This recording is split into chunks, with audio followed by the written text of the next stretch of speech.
After my DUI, I've really kept a close circle around me and I haven't ventured out of that yet. So I don't know where everyone stands with me at this point. I don't know if people are going to be judging me. Who is comfortable walking into the unknown? What's up, guys? Welcome back to my channel. So I'm here today to talk about The Real Housewives of Orange County, Season 18, Episode 1, Exes and OCs. So be sure to like, comment, subscribe, and let's jump right into it. So of course, we open up with the fact that just 10 days after the Season 17 reunion, Shannon Bedore got a DUI. And remember, last season, Shannon pissed a lot of people off by being like, oh, Gina, I was there for you when you got your DUI like 3 years ago, blah, blah, blah. If it weren't for me, your kids would have gone to Child Protective Services. And there's also some speculation about her own drinking. And she was like, no, I do not have a drinking problem, blah, blah, blah. And bitch, just 10 days later, she got a DUI. So we already know that, like, the whole, like, conversation around Shannon's alleged drinking problem is basically taking center stage, essentially. Shannon says that she doesn't need help. She just had a really bad night. And that's essentially, like, the teaser for the season. We see Tamara making, like, some snarky comments towards Shannon and all this shit. So, yeah, Shannon's just gonna be dragged through the fucking ringer this time. But the thing is, it's that Shannon, I feel like she gives herself too much credit. You know what I mean? She's kind of like, oh, you know, I'm focusing on myself. It's like, bitch, you have to focus on yourself. What the fuck else are you gonna do? Like, I feel like she's like, I made all this progress. I'm working on myself. But it's like, you have to put in the work. And she just like patting herself on the back. And it's like, oh yeah, I'm doing this, I'm doing that. And it's like, oh, this happened for a reason. Oh, I'm reflecting and holding myself accountable. And it's like, no, you're not. And it's like, she's delusional. She isn't like sitting down and facing the cold hard facts, essentially. We see a clip from back in 2020, her and Kelly Dodd, they're talking about how dumb it is to get a DUI in this day and age. And they're like, yeah, you know, we have Uber, like, how much of an idiot you have to be, blah, blah, blah. Now look at you, Shannon. And it's just like, and she acknowledges, oh, I feel like a hypocrite. And it's like, well, yeah, you were talking all this shit. It's like when those fucking anti-gay Republican fucking like legislators come out as being this huge fucking raging homo. It's like, wait, what? Like, huh? It's just like, girl, like, you have become the thing you were talking shit about just 10 days earlier. And it's just like, okay, girl, but anyways, the actual episode opens up with Tamara, Jennifer, and Emily. They meet up at the gym. We learn that Tamara's splitting her time between Orange County and Big Bear now. She's essentially like spending her weekends up there, yada, yada, yada. And Jen and Tamara are keeping it light after all the drama from last season. Jen's like, you know, I see her for who she is, which almost has two meanings. Like, oh, you know, I know the real Tamara. I'm gonna, like, stick through her through the bullshit. I know she has a good heart. But it's also like, I know the real you, bitch. Like, we can hang out and, like, be cool, but, like, we're not gonna go too deep because I know the real you, bitch. So that's where they're at. If I were Jen, I would not, like, be anywhere near Tamara. It's like, girl, fuck that bitch. Or, you know, whatever. Emily, she's lost about 40 pounds over the past year. It's been a mixture of Ozempic, some liposuction, and she's working her ass out at the gym. And it's like, of course, that's the last one you fucking list. And yeah, she also notes that, like, she's kind of getting into, like, an obsessive gym kind of habit. She's, like, letting her anger out by going to the gym, essentially. Stuff like that. And Jen notes that she's been really trying to be there for Shannon. Like, Shannon's been going to some various yoga classes with her. So she's been, like, growing closer with her, which I'm glad about because Shannon really is on an island. It almost makes you wish that, like, we still had Noella from, like, fucking 2 seasons back. Cause it's like, at least she has Shannon's back. Like, Shannon really has no one right now. Like, later on, she rolls up to the party, like, the last one there. She's like, I don't know what I'm walking into. I don't know. I'm not cool with anyone. I've been focusing on myself and my small circle. So this whole, like, fucking montage of her getting out of the car. It's like, she is on an island. She's her lone soldier right now. All that shit. And anyways, while they're chit-chatting, Jen prompts Tamara to discuss why she dropped out of the Tres Amigas show, essentially. Because remember, last season, Tamara and Vicky, their whole shtick was like, we drink, blah, blah, blah, whoop it up, we're not told at the party, blah, blah, blah. That was their whole thing. And Shannon was kind of getting in on that a little bit. And, after the DUI, Tamara wisely was like, I don't think we should be doing this. It's going to be all about drinking. Like, this doesn't feel appropriate. And I have to agree with that, And she also notes that after the DUI, Shannon was telling all these reporters and shit, oh yeah, I'm not drinking. But she caught her allegedly sneaking vodka, like pouring vodka into her fucking Cokes and whatever. And it's like, okay, all right. So she said she isn't like doing what she's proclaiming that she's doing. And of course, the conversation eventually segues to the fact that Shannon's ex-boyfriend, John Jansen, began dating Alexis Bellino. And they're like, they really don't know each other. Shannon and Alexis don't have a relationship. The only connection they really have is because of the fact that Alexis's ex-husband sued both Shannon and Tamara for defamation. And Tamara actually says that, you know what? It is karma. Like, God was like, oh, Shannon, you're not getting your shit together after his DUI? Well, I'm going to take your boyfriend and give him to the woman you hate most. So that's what Tamara says. And, Alexis is also just so fucking sprung on him. It's like, this had to have been orchestrated. There's no way that, like, either John is, like, playing the fuck out of Shannon and Alexis, or, like, this is the fucking sickest, like, coincidence in the world. Like, there's no fucking way. You know what I mean? Like, that man hates Shannon. Oh, my goodness. And speaking of which, we see Miss Bador. She's showing off her new rental home. She, like, really downsized. She was like, I don't need all the space. I'm an empty nester, blah, blah, blah. So we see that her new house, her 3 daughters, they're in town. Her eldest is still going to school down in Texas. One of her twins is going to school at Parsons in New York City, the fashion school. And her other daughter she's a USC student, but she's like in this study abroad transfer. She's like traveling Europe with USC right now, basically. So we get the whole update, and she just speaks on how like disappointed she is in herself because of her DUI. She shares that like she wasn't able to like take the twins up to college like she wanted to because she like didn't have her license, some shit like that. She wasn't able to like do what she wanted to do because of the DUI. And in the confessional, we learned some more information about the fateful night in question. She shares that she was drinking already, and she drove to John Jansen's house, and he called her a drunken idiot and was like, don't get in the car. To like prove him wrong, essentially, Shannon got in the car, revved up the fucking engine, and immediately lost control. Allegedly, but just like, bitch, what? Like, oh my God, like, Shannon.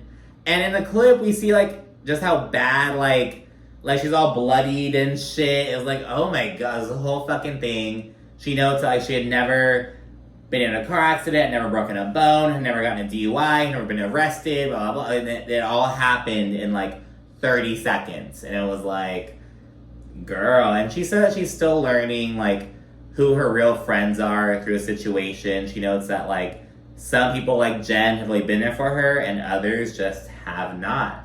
And she's actually surprised that she hasn't heard from certain people regarding like the news that John is with Alexis. She's like, why hasn't Tamara reached out to me? Why hasn't Heather reached out to me? Like, what's going on? So that's how she feels. And she notes that John dumped her 10 days after DUI, and he stepped out with Alexis 6 months later. Scratch that. It was 6 weeks later. I was like, wait. I was like, yeah. 6 weeks after breaking up with Shannon, he stepped out with Alexis, essentially. A very quick relationship. Again, Alexis is already sprung as a fuck over John. It is actually quite hilarious. And the scene wraps up with Shannon saying that while she usually tries to be non-confrontational and just brush shit off, she's done with that. And if something bothers her, she's gonna stand in the shit and own it. She's essentially trying to just hype herself up and shit, whatever. And she's like, I'm not gonna hide from Alexis. I'm gonna tell her to enjoy my sloppy seconds. She's like just hyping herself up. Her daughter's like, period, mom. Yeah, period. We then see Heather's new home in Beverly Hills. And I was kind of confused at first. I was like, wait, did they have like a penthouse in LA? But like, so they still have the penthouse, but she was like, we need a new family unit. So enter the Beverly Hills home. And there's still all this work going on. She's like running down all the millions of dollars they're gonna spend on like renovating and shit. Though it won't be as expensive because they are like working off of something already with the renovations. But yeah, it's gonna be a pretty penny. And yeah, the family's all enjoying the move and whatnot. Heather and Terry, they're also renting a place at the Balboa Beach Club where she'll be throwing a party later on this episode. And she notes that she's inviting Alexis. She called up Shannon to tell her, and Shannon was not thrilled about this. Next up, Emily has Gina over. And with Emily, I'm kind of like whatever with her, to be honest. She sometimes annoys me. And with Gina, I've honestly developed somewhat of a soft spot for Gina, especially after last season. Though, I don't know what the fuck she's on with the whole Travis bullshit. Like, oh, I feel like I'm gonna lose Travis unless we like live in separate places temporarily. But it looks like, girl, you pushing that issue is pushing him out. Like, you're gonna lose him like that too. Like, I don't know her rationale, but you know, whatever. After some small talks over some whatever bullshit, Gina shares that Shannon was allegedly spotted with a shopping cart full of booze on New Year's Eve. And so, yeah, and granted, you know, even if she were just, like, buying them for, like, a party or some shit, the optics are not fucking great. Like, someone else could have bought all the fucking liquor, you know, whatever. So, yeah, she says that. Gina also points out that Shannon tortured her over her DUI, which she took full accountability for years ago. And, you know, now look where Shannon is. And Gina's like, I saw the direction I was heading down, and I stopped drinking. This woman is 20 years older than me, and she's here, like, look at her. And, you know, this whole conversation really, like, first of all, this was a great episode, but it's also because I'm coming up on a year of, like, not drinking. I still, like, smoke weed and shit. I'm, like, California, so, but, like, I don't drink. And it's, like, I don't know, it really just had me, like, reflect and shit like that. Because, yeah, it's like I saw something I didn't like in myself, so I stopped doing it. Now, Shannon, she was like, give me the hardest time about this shit, and now look at her. So, I really feel Gina with that. And this is where she kind of started to lose me, because afterwards, she shares that, you know, things with Travis aren't really going well right now. And she blames a good portion of that on Travis's ex. So, like, both she and Travis got together as they were going through divorces. Now, in the present day, she and her ex-husband are, like, fully divorced. They have a great relationship, blah, blah, blah. They're co-parenting. Like, they're good. But Travis has made very little progress in his divorce. Like, they've, what's the word?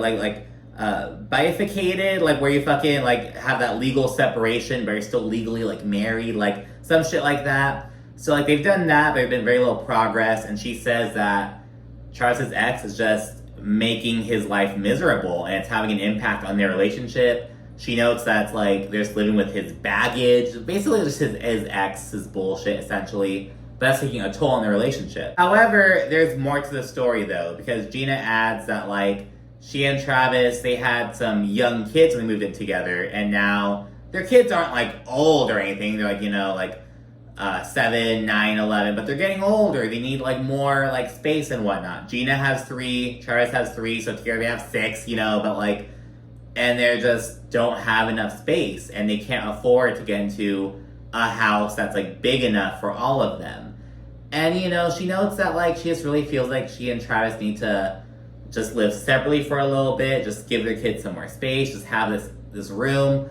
And maybe it's the kind of situation where Gina's like, yeah, Travis wants to stay here in the house, but I know that this isn't, like, a long-term option. We need to figure this out, and if we can't move into a new place right now, we need to, like, still be together, but, like, physically separate for a little bit. And so she notes that she wants to do that. She's really nervous. Gina gets super emotional. She says that her gut's telling her that, like, they just need to live separately for a little bit and see where the chips land. And she notes that, like, she really loves Travis. She feels like he's the first guy that she's, like, truly been in love with, but they're out of space and just out of time. They just need to figure this out. And I feel like I'm still confused on the rationale behind this. I'm sure I'll learn more as the season goes on, but it's kind of like, what's going on? Like, I don't, like, get it. You know what I mean? Like, okay, girl. Anyways, we then see Jen and Ryan. They go out to dinner, and we learn that the home that Jen was in last season was actually sold by the landlord. They were, like, renting it, essentially, blah, blah, blah. So she recruited Gina to help her find a new home. She found that was perfect. She moved in, yada, yada, yada. Though she's now getting evicted because she is $24,000 behind on rent, and that's because of her ex-husband, allegedly. So she notes that he was responsible for most of the rent. She notes that she gets like $50 a yoga class. You know, she doesn't really make any money like that. So he was the one responsible for this shit. And after like they split up, he got ousted from the family business because he worked for Jen's family. Now he wasn't able to fucking pay for rent. And now Jen is in a situation, she's basically getting by with Ryan's help and her father's help. And I'm kind of like, why did your dad fire him and now he's gonna have to fucking help? Maybe it's just like an anger thing, like, it doesn't make sense, but you're like, how dare you do this to my daughter, blah, blah, blah. Like, I don't know, dude, but yeah, that's kind of the situation that they're in. And it's crazy because people shat on Gina for years over her small house that she owns. And it's like, look at Jen. She's a real broke bitch. She's here getting evicted. Like, oh my God, you know what I mean? But anyways, Ryan then suggests that Jen and the kids, they move in with him. He's like, the path of least resistance just makes the most sense, blah, blah, blah. But Jen's scared because she's like, what if we, like, wind up not working out? Then, like, I'm back at square one. And Ryan is actually really, like, supportive and, like, reassuring. And he's like, you know, you're looking at it as, like, a worst-case scenario. It's like, that's because that's what it feels like. And he's like, well, you know, what if you just look at the positive side? What if everything worked? Like, he just really, like, helped calm her down. It was just like, oh my God. I was, like, actually surprised. But, you know, whatever. Heather and Emily, they then meet up for a drink. And Heather shares that Shannon was kind of put off by hearing that Alexis was going to be at the party. Remember all that shit? Shannon was like, oh, I'm not going to hide from Alexis. I'm going to tell her to her face, blah, blah, blah. Now she hears that she's going to be around Alexis. She's like, oh, okay. And it is less about, like, seeing Alexis and more about, like, oh, Heather, who I thought was going to, like, be my... Heather and Shannon are not friends. It's like, Heather doesn't give a fuck about you. And allegedly, Heather's actually cool with Alexis. So, like, yeah, Shannon's on an island. Anyways, Alexis then enters the scene, Miss Jesus Jugs herself. And Heather speaks on their history and how Alexis has just really had a hard year. I guess her mom died recently, and she's like, she just needs friends right now. Just basically trying to justify why she's bringing Alexis around. Bitch, we know it's only because she's dating John Jansen. If it were not for that, you would not be bringing her around, you know, get real, Heather. Anyways, in the confessional, Alexis details how she and John Jansen met. She notes that they met on November 18th at this restaurant that Shannon used to always go to with him. And, like, they just hit it off immediately, and she's just wildly, madly in love with him, basically. And she also adds that she and Shannon don't know each other. She's basically like, I don't owe her shit. I don't owe her any loyalty, which is like, okay, you know, I guess that's fair. Like, I mean, what, you're not going to date anyone who recently dated anyone? It's like, I mean, it is kind of weird. You know what I mean? It's like, oh, he's just housewife hopping, but, you know, whatever. Anyways, at the table, after settling in, Alexis confronts Emily, who she's friends with, and she notes that she did not like some of the comments she made about John Jansen on Tamara's podcast. Essentially, Emily just called him a douchebag, and Alexis is like, I want to know where you got your information about John Jansen. And Emily's like, bitch, I've been around him. Like, he's been dating Shannon. We've been around each other. Like, Shannon tells me things about him. I've been around him. Like, I have known how he operates more than you have known him in general. Like, what do you mean? So yeah, it's kind of fucking odd. Then Emily, she lists some of the fucking reasons why, like, she doesn't fuck with John Jansen. She's like, oh, Shannon said that he made her pay for everything. She said that he was this, like that. And Alexis, she's like, oh, you're gonna believe Shannon? She's a drunk. Blah, blah, blah. It's like, oh my God. Like, just so... And that is why I think that this isn't a coincidence. Like, Alexis is coming in with this vitriol for Shannon. Like, she's a drunk who got a DUI. You're gonna trust her? Like, it was like so nasty. Like, oh, that person's a fucking junkie whore. You're gonna fucking like listen to her and her. It's like, dude, like, that's what it gave me. You know what I mean? When people don't fucking believe, like, oh, this person says that he saw this, but he's a fucking junkie. Who's gonna fucking believe him? And it's like, you know what I mean? It's just like, it just felt so like nasty. It was just fucking like bad-hearted. I don't fucking know. It just did not feel right. Anyways, Alexis then says that Emily will love Johnny J once she gets to know him like she knows him.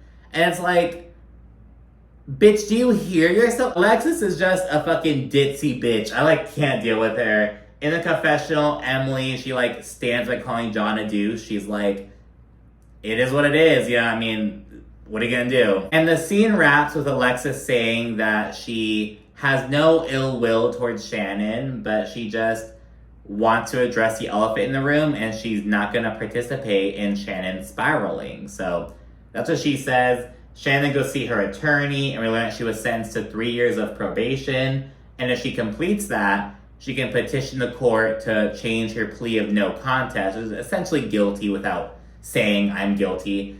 And she can change it to not guilty. But Shannon's like, I don't want to do that. I want to take accountability. Just saying shit because the cameras are there, basically. Like, okay, girl. Shannon was ordered to complete a 9-month program and do community service. She's doing it at her church, essentially. And Shannon notes she's growing and she's holding herself accountable. Okay, Ms. Bador. We then check in with Tamara, and she's with her youngest daughter, Sophia. She's now 18 years old, so she's on the show now. Because remember, Simon was cool with the kids being on the show when he was with Tamara. But after the divorce, he was like, nope, I'm not signing the forms. Not happening. So, like, when Spencer turned 18, he was on the show for a little bit. Same thing with Sophia right now. So, yeah, and Tamara takes her to go get a tattoo. They're going together. Tamara, she wants to get angel numbers, like a 111, and her daughter's getting, like, a moon or some shit. And Tamara says that, like, she's getting that tattoo because every time she sees 111, she wishes for Sydney to come home, her older daughter. Because after the divorce, she took Simon's side and she essentially cut everyone off. She only talks to Simon, doesn't talk to Tamara, doesn't talk to her other siblings. Like, she just took his side, essentially. And Tamara is just still struggling with that. And it's like, it has been years. And it's like, you know, I've, like, gotten this fast with my parents and whatnot, but it's like, it's been years, dude. Like, oh my God. Like, holy shit. So, yeah, they're talking about that and whatnot. And that's pretty much it. Then we go over to Gina. And she's talking to Travis about, like, the prospect of them moving into different places. And it looks like she and him already talked about it. He's kind of like, he's not gung-ho about it, but he's just like, I mean, it is what you want to do, you know, whatever. And he notes that, like, they worked so hard to, like, build this family unit. And even though Gina's trying to justify it, like, oh, we'll still be together, blah, blah, blah. He's like, it's still ripping it apart. And they're kind of wondering how to tell the kids about this, because, like, you know, we're not separating, but we're just moving apart for, like, space. They're kind of, like, confused about how to address this. And, yeah, this Travis seems checked the fuck out. And Gina, she's like, I'm scared to lose Travis. And it's like, you're just speeding up the process, it looks like. Now, everyone's prepping to get ready for Heather's party. Shannon's a little bit nervous, but she's like, I'm not trying to look weak. I want to go and just, like, face it. That's why she's, like, forcing herself to do this, essentially. Of course, she also wants that fucking check. Tamara says that she and Alexis, they made up. But Eddie tells her to, like, be wary of Jesus Jugs and to not trust her. And it's like, girl, no one should trust your wife, you know, whatever. Gina then introduces her friend Katie, and she actually knows Sutton from Beverly Hills. Like, okay, a little crossover action, you know, whatever. Heather then sets up. She says that she has no branding, no initials, no cucumbers, like, none of the bullshit to avoid Emily having another fucking moment like she did last season. That was pretty fucking funny. Katie and Heather, they're then introduced, and Katie says in the confessional that, like, she's already kind of met Heather a couple times, like, in passing, though this is the first time Heather has said hi back. So I'm like, ooh, like, girl setting her sights on Heather, like, okay, bitch. I want someone to just come on and take on Tamara, though. Like, I don't know, but it's like, okay, I'll take Heather. You know, all right, girl, I'll take it. I'm not gonna fucking complain. During some chit chat, Gina mentions how she helped Jen find like her new house, and now she's like getting CC'd about how Jen is like getting evicted. She's behind on her rent, and Gina's like, look, as a new realtor, I stuck up for you. I like co-signed your shit basically, and now I look bad. Now I look like I'm untrustworthy. So she's like, I advocated for you, and I feel like you let me down. Though she notes that she's not going to address it right now. It's just not time or place. Then Miss Alexis Bellino rolls in, and she says she's so thankful for her friendship with Tamara now, even though they, like, had a rough past. Bitch, wait till the end of the fucking season. Not even the end of the season, mid-season. They're going to be on fucking, like, bad terms. Just wait. Emily is then prompted to speak on her recent sit-down with Shannon. And she shares that Shannon said that she has a 2-drink maximum right now.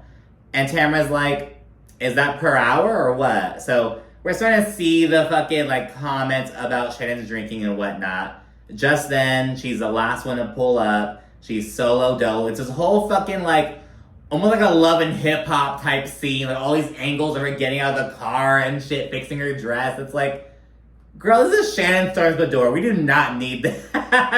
But okay. We then overhear Gina and Emily. They're chatting about how like, fuck, Shannon must feel like shit because, like, she's walking in, seeing her ex's new woman, and she's here looking like a Barbie doll because Alexis is younger than Shannon, you know, and like, her body's a bit more snatched because she is, like, younger and whatnot. She's wearing, like, this hot pink getup, like, they're kind of like, wow, it must be fucking rough. And Emily jokes, she's like, that's why I can never leave Shane. He'd find some, like, young, hot girl, and I just look like this little ogre, blah, blah, blah. So we hear them kind of chit-chatting about that. It's not on, we hear like the audio, so they're not on camera. I feel like it may have been like a hot mic kind of situation. Nothing too bad, it was kind of like, dang, they feel bad for Shannon. And speaking of Shannon, she is all of a sudden trying to cozy up to Gina of all fucking people. And she apologizes for last year, which surprises Gina, and it's like, all of a fucking sudden, Shannon doesn't have anyone else, so now she's like, hey Gina. Like, what the fuck? Shannon then musters up the energy and strength to awkwardly go approach Alexis Bellino and ask her to chat. And afterward, Heather, Tara, and Emily, they're scrambling to eavesdrop. And Gina says that John Jansen ultimately worked both of them. He, like, is playing both of them as grimy, sweaty paws. And Gina also shares that she's heard the word on the street about John. She's like, he allegedly has a big ol' anaconda. I don't care about John Jansen or his anaconda. Like, that would never, like, fuck that. So yeah, apparently Alexis is dickmatized. But anyways, during the one-on-one, Shannon begins by accusing Alexis of being involved in Jim Bellino's lawsuit against her and Tamara.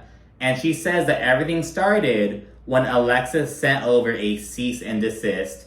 And she notes that over 3 years, she had to cough up $300,000.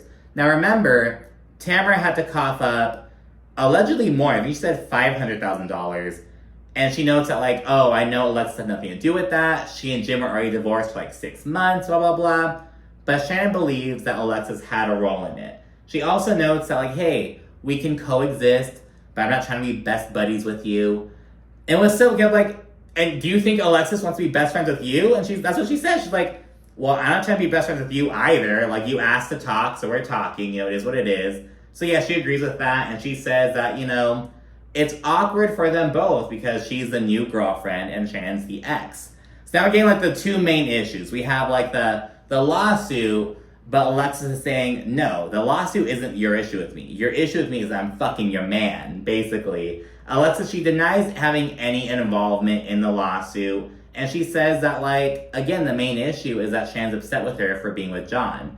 Though Shannon says, no, I believe that, like, you did have a role in the lawsuit. The cease and desist was signed with your name on it, blah, blah, blah. And Alexis responds by telling Shannon to produce proof. Show me this alleged letter with my signature on it. Do it, which I hope Shannon does. And Alexis then says, quote, I think what the real issue is here is I have your ex-boyfriend. Move on. You're never going to get $1 from me. If you don't like it, there's the door, Shannon Bador. How many times do you fucking rehearse that one? Oh, you're mad because I have your ex-boyfriend. Oh, there's the door, Shannon Bador. It was like, oh my god. Alexis then struts off. Shannon says that she's glad Alexis took her man from her, and Alexis then says that she's thankful that John left her. And yeah, that's where the episode ends. And it's just like, Shannon is just giving herself too much credit again. And I feel like she's also not acknowledging, yes, I am upset that John is with Alexis. That bugs me, that bothers me, I don't fucking like it. Like, just own it. And I feel like she's just fucking accusing Alexis of being involved in the lawsuit, because it's like, that's the easiest, like, target to fucking bring up, essentially. But on the flip side, Alexis, you clearly don't like Shannon. You saying you have no ill will towards her is clearly not fucking true. John Jansen is using you, like, whether you're aware of it or not. I don't know, but it was quite an episode. Let me know what you think down in the comment section. Be sure to like and subscribe as well if you haven't done so already. And of course, stay tuned for more. Thank you for watching. Bye.